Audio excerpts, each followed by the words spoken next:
What's up, nerds and nerdettes and wee little nerdlings all? It's your buddy Big John and G, the two-gun Pixie presents Legendary Gaming! Alright, so this expansion is looking good. I'm liking what I'm seeing so far, and the official Dungeons & Dragons Rock, Paper, Wizards Fistful of Monsters. Everything looked nice in that unboxing. I liked seeing the magic item cards. That was something that was missing from the original game, and I didn't even realize it was missing. But really, to be part of a Dungeons & Dragons world, yeah, you're gonna need magical items. It's nice to see some new spell cards too. Definitely digging that. But to see the monsters, now I'm going to show you how that all incorporates with the base game. So this isn't going to be a standard how-to play of Rock, Paper, Wizards. This is just for the expansion. So this is going to show you how it incorporates in to the base game. I'll see you all down at the table.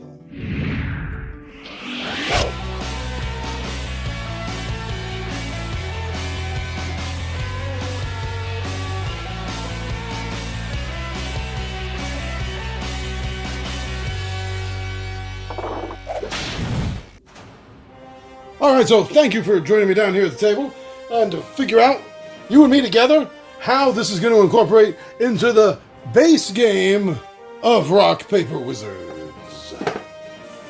Alright, so we're going to start with the normal setup. We got the board, we got the gold, we got the adventuring wizards ready to go. Now the first thing that we're going to want to do is we're going to want to take the 6 new spells, Weird, Plane Shift, Mordenkainen's Sword, Magic Missile, Hypnotic Pattern, and Drain. And we're going to want to take that, we're going to want to shuffle it in to the standard deck. It looks like the new deck might be a tad darker. Anyway, you're going to take that, you're going to shuffle it in however it is that you like to and prefer to shuffle your cards. And there you go.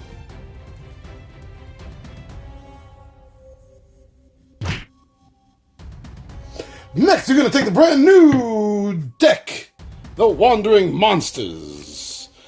All kinds of classic Dungeons & Dragons monsters to befuddle your party.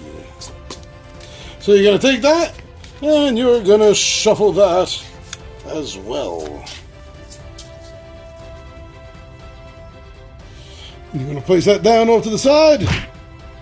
Then you're going to flip it over to encounter your first Wandering Monster, which in this case is an Umber Hulk.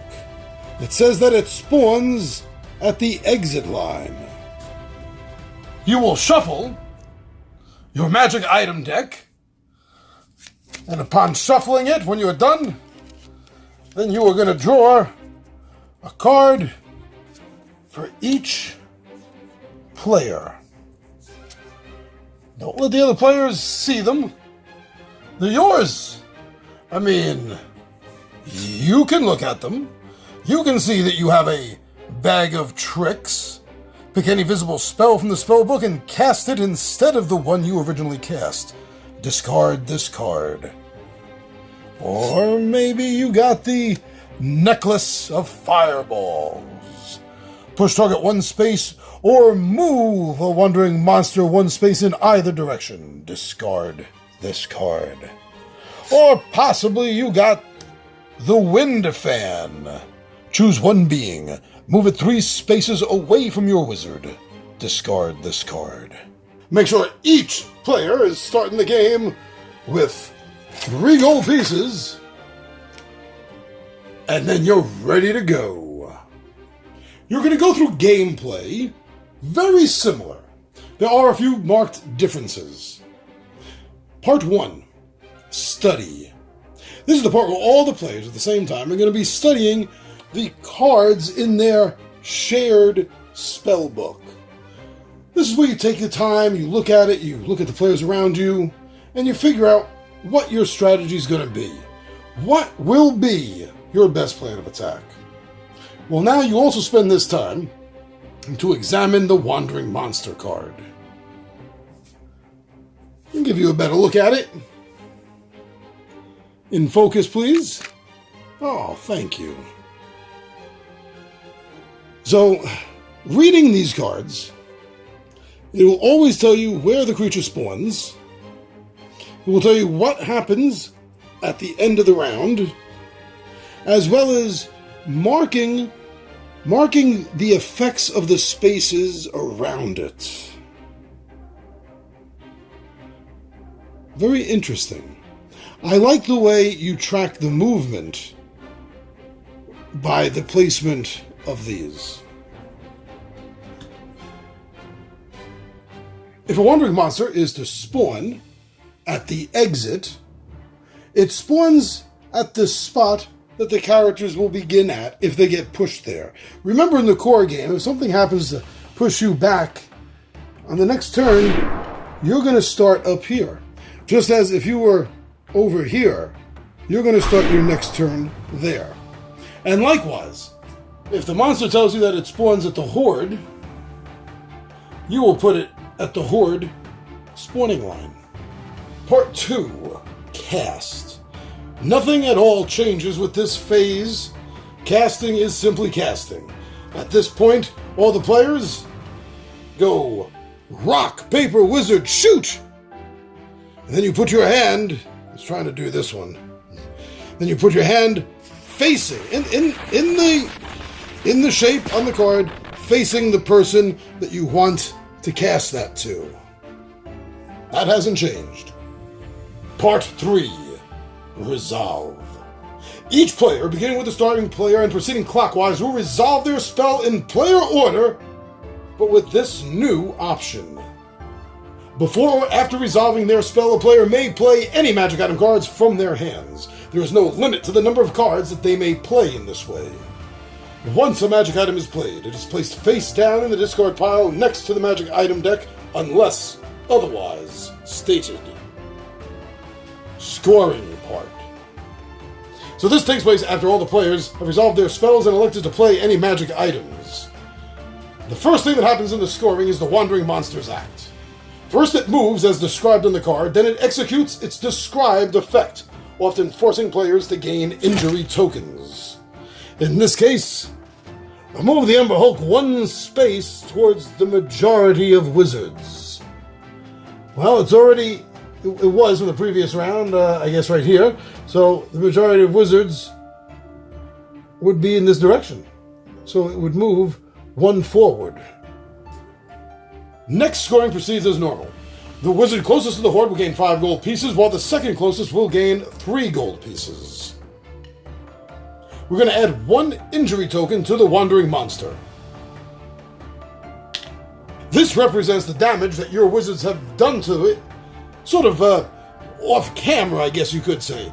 Well, while you're battling each other, you're also still trying to fend off the Wandering Monster, so this damage during the scoring round represents that. Next, check to see if the Wandering Monster is dead. In this case, it is not dead, so it will stay in play. And during the next scoring phase, it will continue to move closer to the Horde while wreaking damage to the players. If, however,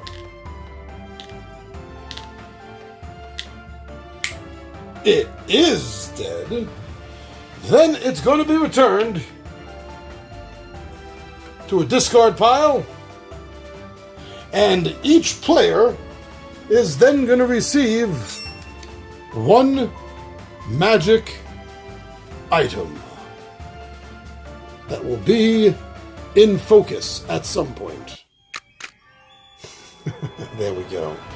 So it'll be 1, 2, And 3 since this is a 3-player game. Now there is also a stragglers rule. The player furthest from the horde, in this case red, will receive an extra magical item. Like this absolutely fabulous ring of telekinesis. Now comes the refresh. The monsters, much like the wizards themselves, will be refreshing during this turn. So any wizard that's in the blue or the gold area, 1, 2, 3, 1, 2, 3, they get pushed to the starting area, they get pushed back to the zone. But so will the monster. If the monster had been pushed back to one of those areas, it will also join you there. If a wizard finds him or herself alone on a spot, and through actions of cards in the game, any gold or any wounds that might be there will be picked up by the wizard.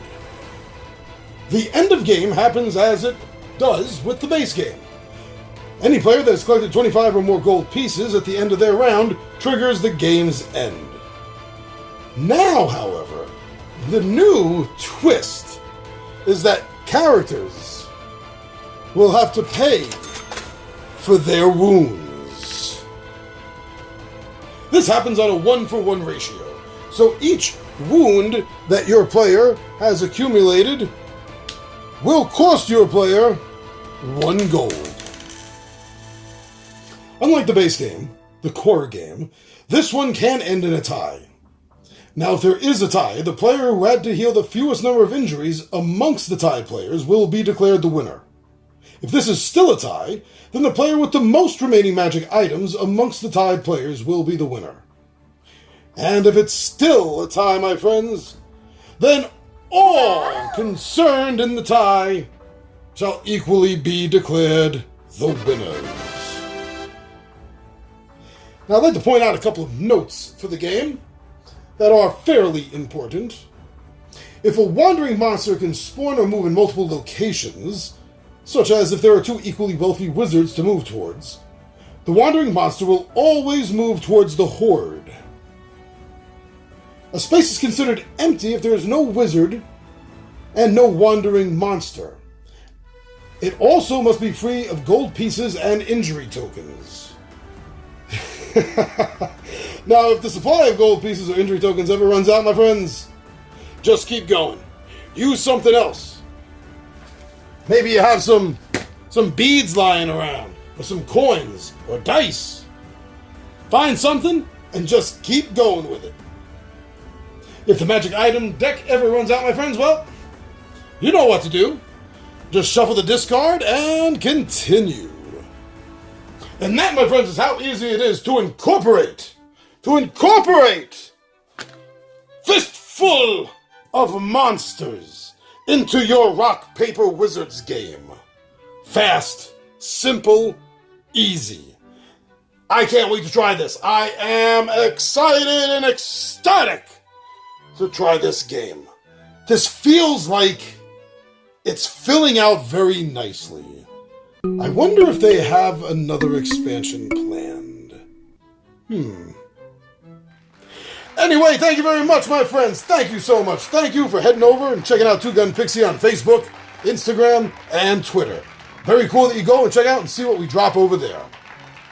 A great big thank you to all of our friends that have gone over to the official Two Gun Pixie Zazzle store and have checked out some of the cool, nerdy merch that we have over there. Our hats, t-shirts, mugs, steins, bumper stickers, mouse pads, and other sundry.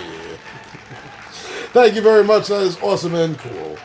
But most of all, right here on YouTube, our home. Thank you so much for subscribing to our channel, for watching our videos, for liking, commenting, and for sharing our videos. And please remember, any content creator that you enjoy their videos, please remember to share them. It is a great way to tell that creator that you enjoyed their work. Thank you very much, everyone. I'm your buddy Big Johnny G from Two Gun Pixie Presents Legendary Gaming, and my friends are